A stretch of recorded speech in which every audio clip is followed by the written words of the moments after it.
Shopping মলে shopping করতে এসেছিল।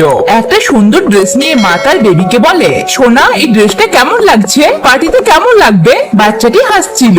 মা বলে, কিন্তু মায়ের সাইজই নেই। এরপর মা দোকানের স্টাফকে এই ড্রেসের এক্সেল সাইজ দিতে বলে। তখনই মায়ের নজর একটা বিউটিফুল ড্রেসের উপরে পড়ে, যেটা মায়ের এক দেখাতেই পছন্দ হয়ে যায়। মা ধীরে ধীরে এগিয়ে আসে। আয়া দিদি বলে, এই ড্রেসটা নাও না দিদি, আগে তো কত পড়তে, তোমাকে খুব সুন্দর মানায়। এটা শুনে মা উদাস হয়ে বলে, আগের ব্যাপার আলাদা ছিল, এখন এসব আমাকে মানাবে না। সাইজ দেখেছো আমার? তখন স্টাফ সেই ড্রেসের এক্সেল সাইজ দিয়ে যায়। মা ট্রায়াল রুমে চেক করতে আসে। তখনই মায়ের নজরে এই মেয়েটির উপরে পড়ে। মেয়েটি মায়ের মতোই মোটা ছিল। সে ওই বিউটিফুল ড্রেসটাই ট্রাই করছিল।